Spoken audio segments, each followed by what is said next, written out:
Nous sommes avec Renaud Duchesne, avocat en droit du sport pour le cabinet Tactics. On va parler d'une décision de la Cour de justice de l'Union européenne qui a pas mal fait parler la semaine dernière. C'est l'affaire Lassana Diarra, international français, ancien international français, passé par le Real de Madrid et par le Paris Saint-Germain. Renaud, est-ce que tu pourrais nous résumer cette affaire brièvement, même si elle est assez complexe? Oui, c'est effectivement, François, c'est une affaire assez incroyable qui vient de se produire. Pour moi, on parle de bombe. Alors souvent, je reproche parfois aux journalistes d'exagérer, mais finalement, ici, je pense que le terme est approprié parce que la décision, la Cour de justice de l'Union européenne risque de révolutionner finalement le monde du football et le monde des affaires du football. Dans quel sens? D'abord, savoir que c'est un arrêt que je qualifierais de mammouth. Pourquoi? Parce que c'est un arrêt déjà de 29 pages. Ouais. Donc, je l'ai lu avant de venir ici et je peux vous assurer qu'il provoque quasiment une indigestion. Et donc, en le lisant, il faut quand même savoir, et on n'en parle pas beaucoup, qu'il y a des gouvernements qui sont impliqués dans cet arrêt, qui sont intervenus, gouvernement français, gouvernement hongrois, gouvernement grec, italien, les syndicats de joueurs, la FIFA, l'URBCFA.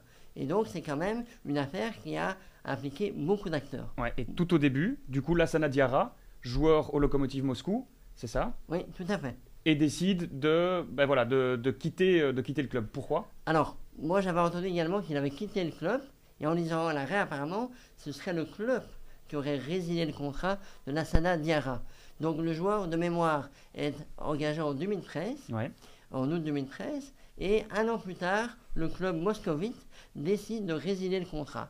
Apparemment pour un problème de comportement, mais le club ne se contente pas de résilier le contrat. Le club réclame, sur base du règlement FIFA, on y reviendra peut-être, réclame 20 millions d'euros. 20 millions d'euros aux joueurs, c'est quand même une somme conséquente, même pour un joueur qui gagne très bien sa vie. Et finalement, on verra que la FIFA lui accordera au club moscovite un montant de 10,5 millions d'euros. Et donc Lassana Diarra se retrouve sans club. Et là, il y a un club belge, le Sporting de Charleroi, qui s'intéresse à lui. Mais voilà, avec des difficultés, si le club veut vraiment transférer Diarra. Tout à fait, François. Effectivement, le club de Charleroi était intéressé par le joueur, mais connaissant la procédure en cours, s'est dit « Oui, je vais quand même faire attention ». Et donc, il s'est mis comme partie intervenante dans la procédure et avait fait signer un contrat à M. Diarra sous des conditions suspensives, notamment le fait de ne pas être solidairement tenu au montant payable par M. Diarra. Parce qu'évidemment, vous imaginez, si le club de Charleroi doit payer 10,5 millions d'euros, c'est quasiment son budget, ce serait une catastrophe. Et donc le joueur n'a jamais porté le maillot de Charleroi durant sa carrière. Et pourquoi est-il maintenant face à la justice? Et est-ce qu'il a gagné? Alors, tout à fait. Il n'a jamais porté ce maillot. Il n'a jamais pu le porter. Pourquoi?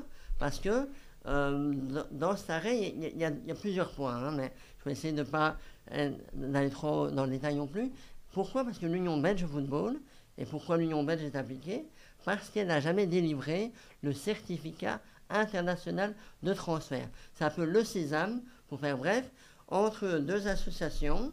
Pour pouvoir transférer un joueur, il faut évidemment un accord entre les clubs, mais il faut également un CIT, certificat international de transfert, délivré par l'association à une autre. Et ici, apparemment, ce certificat n'a pas pu être délivré en raison du litige avec le club moscovite. Et c'est ça que reproche M. Diarra à la FIFA et à l'Union belge de football. Et quelle a été la décision prise la semaine dernière dans cette affaire? Alors, la semaine dernière, le 4 octobre, en fait, c'est un peu la conséquence de tout un cheminement, toute une procédure juridique que je vais vraiment vous résumer très brièvement. Donc, je dirais qu'il y a deux phases. La première phase, c'est la phase FIFA, on vient d'en parler. Le joueur finalement est condamné à 10,5 millions d'euros, il perd son dossier devant la FIFA. Le joueur fait un appel devant le TAS, tribunal arbitral du sport. L'arrêt du TAS confirme la décision de la FIFA, il rejette toute demande de M. Diarra. Alors, finalement, ça c'est la première phase. Et finalement, Diarra va contre-attaquer et va dire, finalement, j'ai perdu devant les instances, on va dire, sportives, je vais tenter ma chance devant les instances judiciaires. Et il va devant le tribunal de l'entreprise du Hainaut, à Charleroi. Et surprise, ce tribunal, quelque part, lui donne raison. Et la FIFA va aller en appel de ce jugement, bien évidemment, en disant, cour d'appel de Mons, tribunal Charleroi, vous n'êtes pas compétent. C'est le tribunal arbitral du sport qui est compétent. Et donc, finalement, la cour d'appel de Mons, qu'est-ce qu'elle va faire? Elle va poser une question qu'on appelle préjudicielle à la Cour de justice de l'Union européenne. Et cette Cour de justice de l'Union européenne va répondre à 2 questions sur la libre circulation des travailleurs et la libre concurrence. Et justement, c'est quoi la réponse à ces 2 questions? Mais justement, la réponse de la Cour de justice de l'Union européenne, elle va dire qu'en fait, le règlement FIFA et ce fameux article 17 de rupture sans juste cause contreviennent à des dispositions du TFUE, c'est le traité de fonctionnement de l'Union européenne, c'est l'article 45 et 101, et donc c'est l'article 17 du règlement de la FIFA et un article 9 sur le CIT contreviennent aux règles européennes de libre circulation des travailleurs d'une part et de concurrence d'autre part. Et donc, quelque part, M. Diarra a été empêché de pouvoir travailler pour un autre club ou de circuler librement dans l'Union européenne. Et donc, concrètement, dernière question pour bien comprendre, concrètement, qu'est-ce que cela va avoir comme impact sur le marché des transferts dans le football dans les mois à venir? Alors là, bien malin qui pourra deviner ce qui va se passer dans le futur, mais ce qu'on pourrait déjà prévoir, c'est qu'en fait, ils vont devoir adapter, je parle de la FIFA notamment, adapter le règlement FIFA. Il sera probablement plus facile de rompre son contrat avec moins d'indemnités, moins d'amendes, etc. Donc, qui dit moins d'indemnités, dit peut-être montant de transfert revu à la baisse, dit peut-être également, moins gros contrats. Bruno, est-ce que tu t'attends à ce que cette décision révolutionne le marché des transferts? J'avais envie de poser la question, de savoir si on s'orientait vers un nouveau cas Bosman, un Bosman bis. Ici, je dirais que dans l'affaire Bosman, donc, qui a donc milité pour que des joueurs en fin de contrat puissent partir sans qu'un club doive délier les cordons de la bourse. Finalement, les clubs, ils avaient trouvé la parade. Comment? En faisant signer des contrats de longue durée, de 4-5 ans, pour finalement pousser en quelque sorte le joueur vers la porte de sortie, puisque dans ce cas-là, il y a une indemnité de transfert qui devait être payée. Ici, dans ce cas-ci, je trouve que je ne sais pas très bien comment les clubs pourraient trouver la parade pour quand même brasser encore beaucoup d'argent. Enfin, je prends un exemple. Bon, prenons le cas de Diarra.